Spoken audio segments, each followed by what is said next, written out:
This is Josh with 9 Hole Reviews, and in this episode of Midway USA, we're going to talk to you about a technique that you can use to see the wind.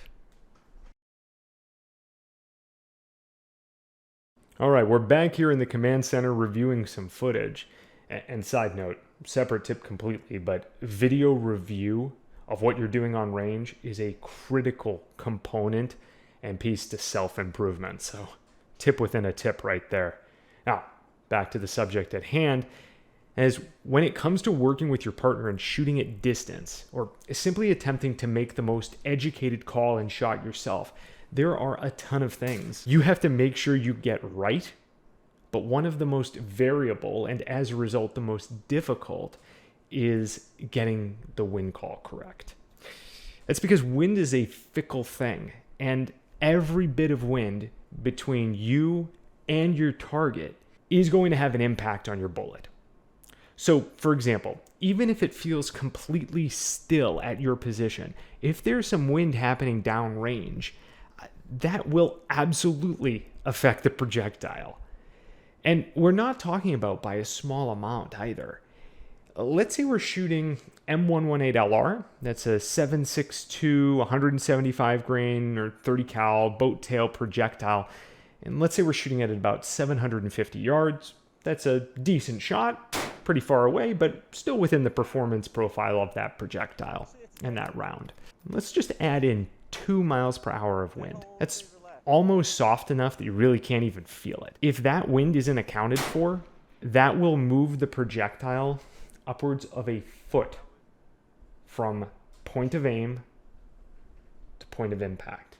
A foot at that distance. So, getting the wind call right, hypercritical to collecting a hit.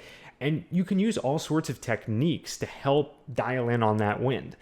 You can use instruments like a Kestrel to get exact measurements at your position. You can feel the wind on your face. You can listen to the wind and how it's blowing past you, what sounds it makes. And over time, you can sort of equate what those noises are to how hard the wind is blowing. And you can even visually observe what the wind is doing downrange. If you've got a wind flag of some sort set up, or even if you're in the field and all you have is vegetation, you can see that vegetation blowing in the wind.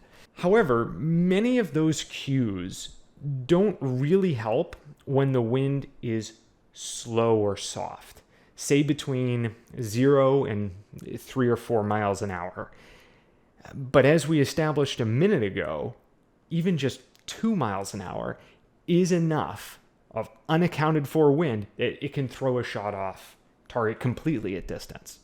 So I want you to take a look at this footage here, and you can see mirage coming off the ground.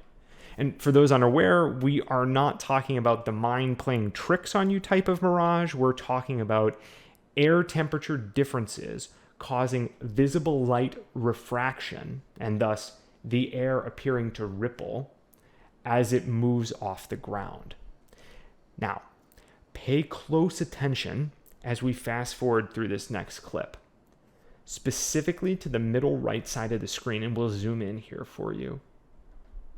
Here we're looking at about 850 meters from our position to this area where the light is hitting the shadow on the ground. And you can see the mirage.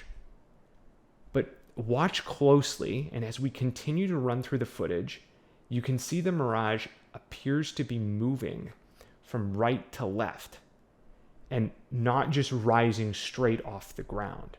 Why is that? Well, we're getting wind moving right to left downrange, and we're able to visually perceive that by watching the mirage move. And what's even more interesting about this is that it was completely dead at our position. No movement whatsoever. The wind flag was flat. We weren't getting anything on the Kestrel, but we were missing. And it's because we weren't accounting for that right to left wind.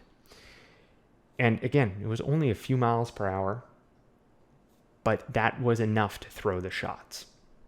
So if you're on glass and you're looking to try and get every possible advantage to ensure that first round impact, even if you're getting solid wind cues at your position, be sure to see if you can observe anything out at distance and keep a specific eye open for that mirage. And if the mirage is moving in a specific direction as opposed to simply rising straight off the ground.